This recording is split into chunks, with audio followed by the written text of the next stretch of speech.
देखी दशहरा के मेला, घरवा में रहब ना हमहू अकेला।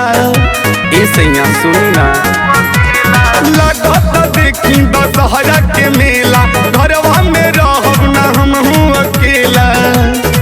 ए सैया जल्दी से टिकट कटाई जी, कटाई जी, कटाई जी। सतमी के खुली नाम बहिना के अखिया, हमरो के दर्शन कराई जी। सतमी के खुली नाम बहिना के अखिया, हमरो के दर्शन कराई जी।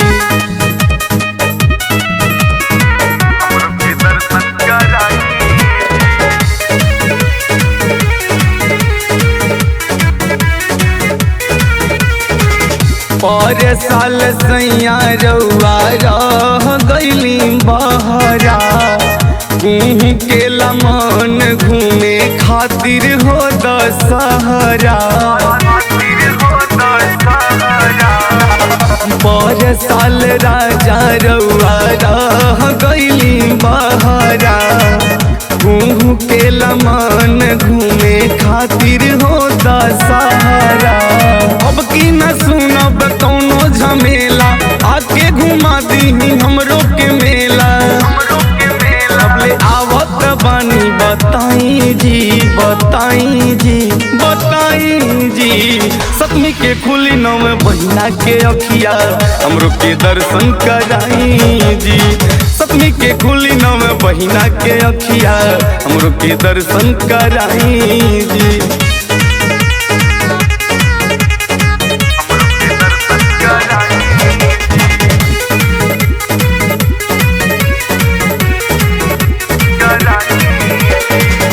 सब कर बलमुआई गइल बाड़े घरे, गोरखपुर के मूर्ति देखे के हमरो मनवा करे।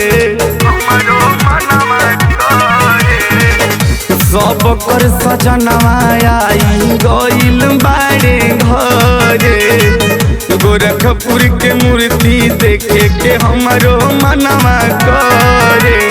रवि नागेंद्र आई गइले घरवा, मेला घूमे खातिर मेहरी के संगवा। ए सैया हमरो त मन बहलाई जी, बहलाई जी, बहलाई जी। सतमी के खुली नाम बहिना के अखिया, हमरो के दर्शन कराई जी।